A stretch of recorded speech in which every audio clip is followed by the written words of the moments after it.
अध्यक्ष महोदय, सरकार में बैठी एक मंत्री महोदया कभी गैस सिलेंडर के दाम बढ़ने पर धरने पर बैठ जाती है। आज गैस सिलेंडर के दाम जब 1000 के पार हो गए तो क्या माननीय मंत्री महोदया भूल गई कि सास भी कभी बहू थी? परिवारों को पक्के घर देने की बात की, लेकिन महाराष्ट्र के पिंपरी चिंचवड़ में लगभग 5 लाख देशवासी ऐसे हैं जिनके घरों पर अनऑथराइजेशन का खतरा मंडरा रहा है और उसकी वजह है डिफेंस का रेड जोन।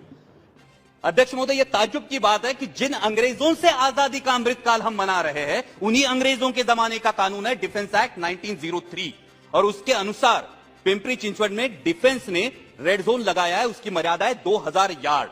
और जो आजाद हिंदुस्तान ने कानून अपनाया, यूएन का स्टेक रेगुलेशन, जिसको 2005 में अमेंड किया गया, उसके अनुसार रेड जोन की मर्यादा 2000 यार्ड नहीं बल्कि सिर्फ 270 से 500 मीटर होनी चाहिए।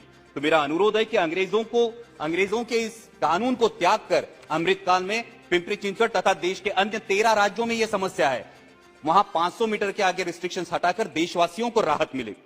इन्हीं अंग्रेजों के जमाने की एक संस्था है अध्यक्ष महोदय, आर्कियोलॉजिकल सर्वे ऑफ इंडिया। और इस आर्कियोलॉजिकल सर्वे ऑफ इंडिया के नियमों की वजह से पूरे हिंदुस्तान की जो प्रेरणा है, हिंदवी स्वराज्य संस्थापक छत्रपति शिवाजी महाराज, उनके जन्मस्थल किले शिवनेरी पर आज तक परमानेंट भगवा ध्वज नहीं है। मैं सरकार से पूछना चाहता हूं, जो सरकार आर्टिकल 370 हटा सकती है, क्या वही सरकार आर्कियोलॉजिकल सर्वे ऑफ इंडिया के नियमों में सुधार लाकर छत्रपति शिवाजी महाराज का सम्मान नहीं कर सकती? राष्ट्रपति महोदया ने पॉलिसी पैरालिसिस की बात, लेकिन एक पॉलिसी पैरालिसिस पिछले 3-4 सालों से मैं अनुभव कर रहा हूं इस सदन में। मैं बार बार मांग कर रहा हूं कि बुल यानी बैल को non exhibiting non performing animal की सूची से हटाया जाए। अब यह भी अचरज की बात है कि हम गाय को माता मानते हैं, गाय को पूजते हैं और गोवंश की वृद्धि के लिए जो अत्यावश्यक है, उस बैल को हमने शामिल कर रखा है बाघ, शेर, बंदर और भालू इनकी सूची में। और अध्यक्ष महोदय, बीफ एक्सपोर्ट में जो अपना देश 10वें पायदान पे था, वो अभी 3रे पायदान पे गया है। तो क्या सरकार को इसमें अंतरराष्ट्रीय षड्यंत्र की बू नहीं आती? और यही वजह है कि बार बार जलीकट्टू, रेकला तथा महाराष्ट्र की शान बैलगाड़ा शर्यत पर पाबंदी लगाने के लिए इसी अंतरराष्ट्रीय षड्यंत्र के कुछ गुर्गे बार बार कोर्ट का दरवाजा खटखटाते हैं। हमारी संस्कृति, परंपरा तथा देशी गोवंश के रक्षण में बाधा उत्पन्न करने वाली इस पॉलिसी पैरालिसिस से बाहर आकर तुरंत बैल को non exhibiting non performing animal की सूची से हमें बाहर निकालना चाहिए। दूसरा एक पॉलिसी पैरालिसिस है जो महाराष्ट्र में एक बहुत बड़ा इशू है, क्योंकि राष्ट्रपति जी ने अपने अभिभाषण में किसानों की भलाई की बात की। एक बड़ा इशू है, वो है लेपर्ड की बढ़ती हुई संख्या। आज महाराष्ट्र में रात में 3 फेज लाइट नहीं है तो पानी देने के लिए किसानों को रात में जाना पड़ता है और आए दिन किसी न किसी किसान पर लेपर्ड का हमला होता है। और ये लेपर्ड के लिए जो ग्रास लैंड है, ये हम तो अभी बना नहीं सकते, तो लेपर्ड्स के लिए एक पॉलिसी लाके उनके रिप्रोडक्शन कंट्रोल के बारे में प्रावधान होना चाहिए।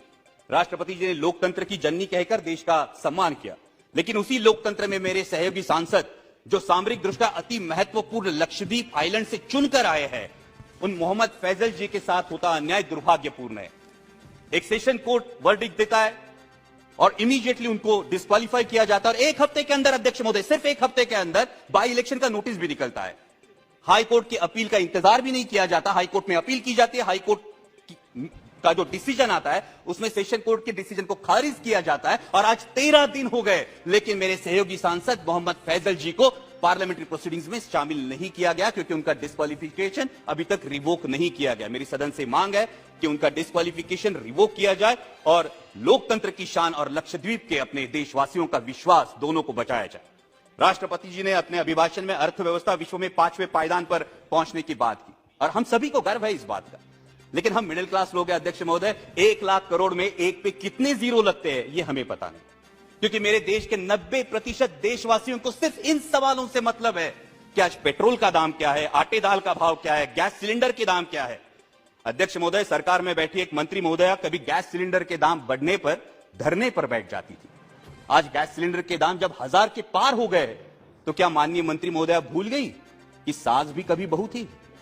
अभी मेरे एक बहुत सीनियर सांसद सदस्य ने बहुत अच्छी पंक्तियां की, महंगाई नहीं खर्चे बढ़ रहे हैं। मैं उनसे यही कहना चाहता हूं, जनाब गुमराह मत कीजिए ये कहकर कि महंगाई नहीं खर्चे बढ़ रहे हैं। जुबान तो है आपकी, लेकिन अल्फाज किसी और के बोल रहे हैं।